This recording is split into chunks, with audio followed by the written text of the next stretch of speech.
মানুষ হয় মানুষকে হত্যা করে, আছে না নাই? এ কি মানুষ না পশু? আজকে শেরপুরের একটি উপজেলা শ্রীবতী, এই উপজেলায় আজকে একটি জামাত ইসলামের মনোনীত একজন এমপি পদপ্রার্থী, তার সাথে বিরোধী দল আর একটা আছে না নাই? দুই গ্রুপের সংঘর্ষ। এমন অবস্থায় তাকে আঘাত করা হয়েছে। আল্লাহর বান্দা কিছুক্ষণ আগে মারা গেছে। ইন্না লিল্লাহি ওয়া ইন্না ইলাইহি রাজিউন।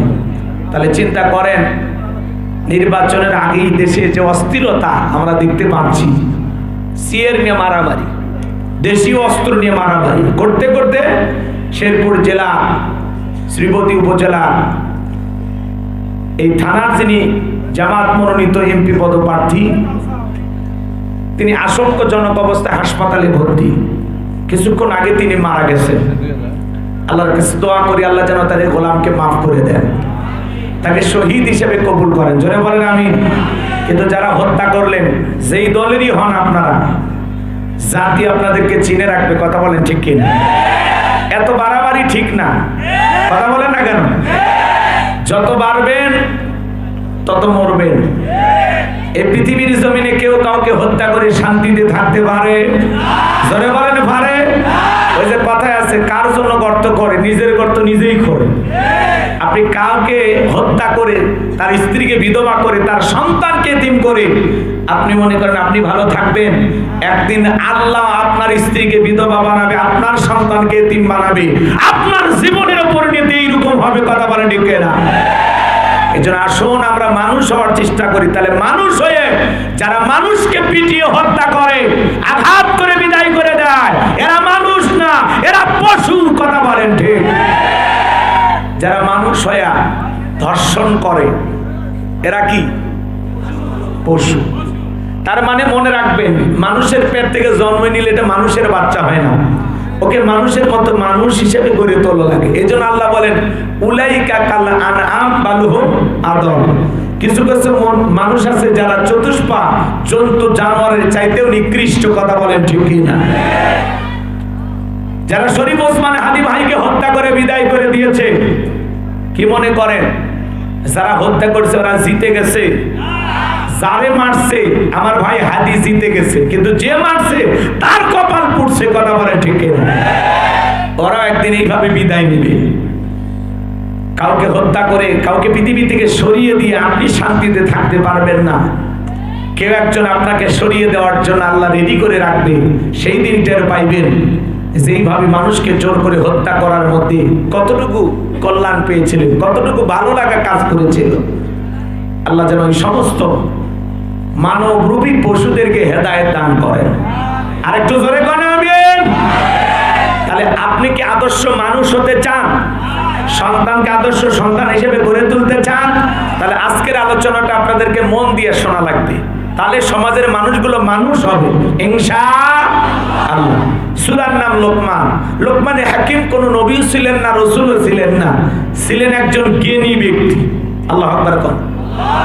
সম্মানিত ভাইরা আমার, লোকমানে হাকিমের চেহারা ছিল কালো, অন্তর ছিল ভালো, তার জবানের কথাগুলো আল্লাহ তাআলার দরবারে পছন্দ হলো। এই জন্য আল্লাহ রাব্বুল আলামিন তার কথাগুলোকে কোট করে কুরআনুল কারীমের ভিতরে তার নামে একটি সূরা নাজিল করলো। বলুন আল্লাহু আকবার। জমিনের একজন সাধারণ বান্দা, মানুষটা দেখতে খাটো ছিলেন, খুব বেশি লম্বা ছিলেন না, ঠোঁটগুলো ছিল মোটা।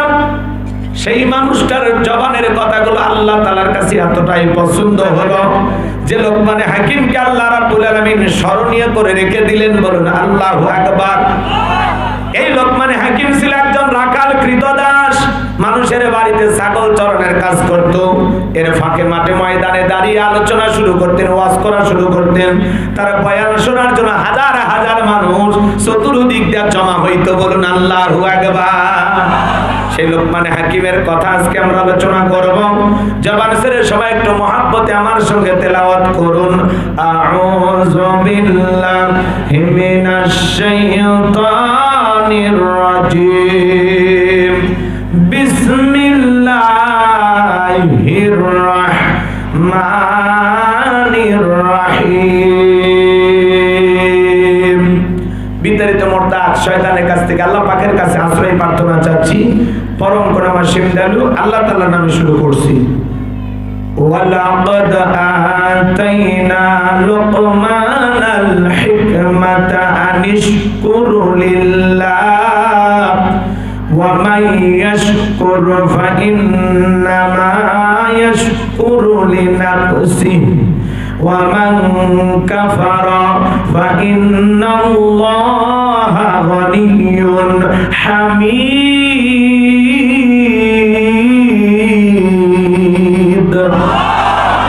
আমার আল্লাহ রাব্বুল আলামিন বলেন, আমি লোকমান হাকিমকে হিকমত দিয়েছিলাম, জ্ঞান দিয়েছিলাম এবং বলেছিলাম লোকমান তুমি আমার শুকরিয়া আদায় করো।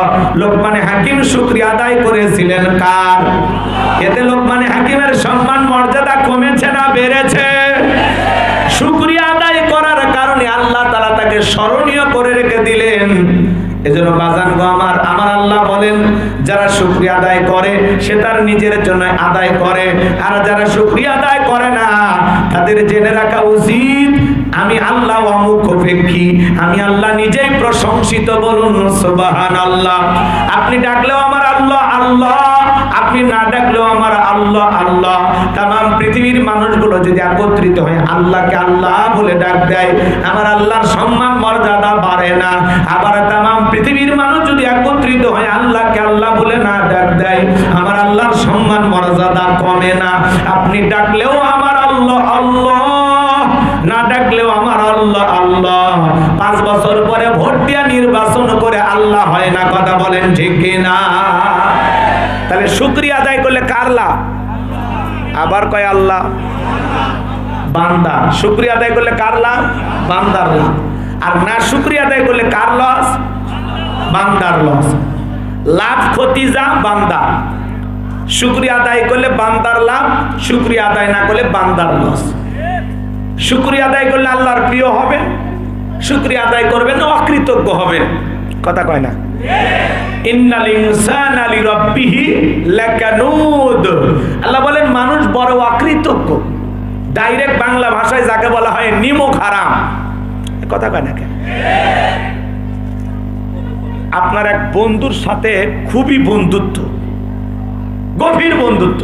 আপনি গেঞ্জি কিনলে 2টা, কোট কিনলে 2টা, পাঞ্জাবি কিনলে 2টা, ঘড়ি কিনলে 2টা, মোবাইল কিনলে 2টা, সেই বন্ধুত্ব। হঠাৎ করে শুনছেন সেই বন্ধুর বিয়ে ঠিক হচ্ছে, সেই বন্ধু বিয়ে করতেছে, আপনার দাওয়াত দেয়নি। আপনার কি মনে হয়? আপনার মাথা ঠিক থাকবে? আরেকজন এসে বলতেছে, কে রে, তোর বন্ধু আবুল কালাম বিয়ে করতেছে, তোর দাওয়াত দেয়নি। এই বেঈমানের কথা বলবি না, নিজের ভাইয়ের মতো ভালোবাসছি রে, আজকে ওই বেঈমানের বিয়ে আমার দাওয়াত দেয়নি, কথা কয় না? কথা কয় না? সামান্য গেঞ্জি, মোবাইল, হ্যাঁ, কিছুদিনের বন্ধুত্ব, তার মধ্যে যদি একটু 19-20 হয়, আমরা কি বলি? ওটা বেঈমান, নিমক হারাম, অকৃতজ্ঞ। ওই মানুষের জাতি না, কি খান? সামান্য বন্ধুত্বের মধ্যে 19-20 হয়ে গেলে খালি দাওয়াত দেয়নি, বিয়ে খালি দাওয়াত দেয়নি, তাই তুফান তুলে ফেলে দিয়েছে। যে আল্লাহ 50-60 বছর খাওয়ায়, এত নিয়ামত দিলেন, সে আল্লাহর কৃতজ্ঞতা শুকরিয়া আদায় করি না। সে আল্লাহ যদি আমাদেরকে অকৃতজ্ঞ বলে, এতে কি খুব বেশি সমস্যা হয়েছে? বলেন তো, আমরা আসলে কি অকৃতজ্ঞ না? এখানে আমরা যারা বসে আছি বুকে হাত দিয়ে বলতে পারবো যে আজকে 5 ওয়াক্ত নামাজ পড়ছি? বলতে পারবো না। আচ্ছা, আমি হাত তুলতে বলি নাই, অনেকে তো পড়েননি, লজ্জা দিয়ে লাভ আছে? আরে ভাই, ওয়াজ তো হবে সামনে, একটু উদাহরণ দিচ্ছি 2-1টা কথা বোঝানোর জন্য। কথার পেঁয়াজ তো শুরুই করিনি, একটু হলে অপেক্ষা করে, কথা বোঝেন না? আজকে যুবকদেরকে বেশি ছাড়বো। যুবক আর যুবতী দেখেন এদের কি করিয়ে আসে, খালি আপনারা সাথে থাকেন, মুরব্বীরা সাপোর্ট দেবেন, পারবেন না ইনশাআল্লাহ? জি, তাকবীর দেন, লিল্লাহি তাকবীর। তাহলে মানুষ যদি মানুষের সাথে বন্ধুত্ব করার কারণে একটু 19-20 হয়ে গেলে আমরা অকৃতজ্ঞ বলি, তাহলে যে আল্লাহ এত খাওয়ায়, এত নিয়ামত দেয়, সে আল্লাহ যদি আমাদেরকে অকৃতজ্ঞ বলে, তাহলে বলেন তো এটা বলা ঠিক আছে না? তাহলে আমরা কি অকৃতজ্ঞ হব না কৃতজ্ঞ হব? শুকরিয়া আদায় করবো কার? সুখে থাকি আর দুঃখে থাকি সবসময় প্রশংসা হবে কার? এতে আমার দিক তাকান, কেন আল্লাহর শুকরিয়া আদায় করবেন না? এটা হলো প্রশ্ন। জন্মের সময় আপনি আমি যখন পৃথিবীতে আসছিলাম মায়ের পেট থেকে, বলেন তো বাজান আমাদের শরীরে কোনো পোশাক ছিল? আজকে আপনার দেহে হাজার হাজার পোশাক, হাজার হাজার টাকার পোশাক কে দিয়েছে? আপনি যখন মায়ের পেট থেকে দুনিয়াতে আসছিলেন, বলেন তো বাজান জমির দলিল নিয়ে আসছিলেন? ব্যাংকের টাকার বান্ডিল নিয়ে আসছিলেন? হ্যাঁ, আজকে আপনি হাজার হাজার টাকার মালিক, লক্ষ লক্ষ টাকার মালিক কে দিয়েছে? আপনি কয়েক বিঘে জমির মালিক কে দিয়েছে? ঘর ছিল না, বাড়ি ছিল না, আজকে আপনি একটা টিনের বেড়াওয়ালা বাড়িতে ঘুমান, আলহামদুলিল্লাহ। ছোটখাটো ইটের বাড়ি, আলহামদুলিল্লাহ। কত মানুষ রেল স্টেশনে পড়ে থাকে, তার চাইতে আপনি ভালো নাই? তাহলে কেন আল্লাহর শুকরিয়া আদায় করবেন না? কেন? ভালো করে বোঝার চেষ্টা করবেন বাজান, কেন আল্লাহর শুকরিয়া আদায় করবেন না? পারস্যের কবি শেখ সাদি রহমতুল্লাহ আলাইহি পায়ের মধ্যে জুতা নাই, মনটা বড় খারাপ, ডেকে বলে আল্লাহ আমি এত বড় কবি আর আমার পায়ে এক জোড়া স্যান্ডেল নাই। পথ চলতে চলতে তাকায় দেখে আল্লাহর এমন একজন বান্দা জমিনের উপরে বসে আছে যার দুইটা পা নাই। সিজদায় লুটিয়ে বললেন, চোখের পানি ছেড়ে দিয়ে কাঁদলেন আর ডেকে বলেন আল্লাহ এই জমিনে তোমার এমন বান্দা আছে যার দুইটা পাই নাই আর আমার স্যান্ডেল আমি মন খারাপ করেছি। এই কথা বলে সিজদায় লুটিয়ে পড়ে চোখের পানি ছেড়ে দিয়ে কাঁদলেন আর ডেকে বলেন আল্লাহ তুমি আমারে মাফ করে দিও, আমি বড় অকৃতজ্ঞ হয়ে গেছি, আল্লাহ আমার ভুল হয়েছে, আপনি আমারে মাফ করে দেন। চিন্তা করেন বাজান, এই পৃথিবীর জমিনে কত রকমের মানুষ আপনি দেখতে পান, দুইটা পা অচল, দুইটা পা অচল, আপনি তারে ল্যাংড়া বলেন, দুইটা হাত অচল, লুলা বলেন, কথা বলেন, পুরোটা শরীরের সব ঠিক আছে, কথা বলতে পারেন, আপনি বোবা বলেন। আপনি যে কথা বলতেছেন, আপনারা কথা বলার শক্তি দিয়েছেন কে? আর রহমান আল্লামাল কুরআন খালাকাল ইনসান আল্লামাহুল বায়ান। আরেকটু জোরে বলেন আল্লাহু আকবার। আপনার আমার সৃষ্টিকর্তা কে? আর এই যে জবান দিয়ে কথা বলতেছেন, এই শক্তি দিয়েছেন কি? আমার কলিজার ভাইয়েরা গভীর মনোযোগ দিয়ে শুনবেন মাজান, এই সমাজে আল্লাহ নারীও বানাইছে, পুরুষও বানাইছে। আমার এক শ্রেণীর মানুষকে আল্লাহ নারীও বানায় নাই, পুরুষও বানায় না। আমরা যাদেরকে বলি তৃতীয় লিঙ্গের মানুষ, ডাইরেক্ট বাংলায় আপনারা সবাই অনেকে বলেন হুজুর হিজড়ে। আল্লাহ চাইলে আপনাকে আমাকে হিজড়ে বানাইতে পারতো না? কথা কয় না গো, রাগ করতেছেন নাকি আপনারা?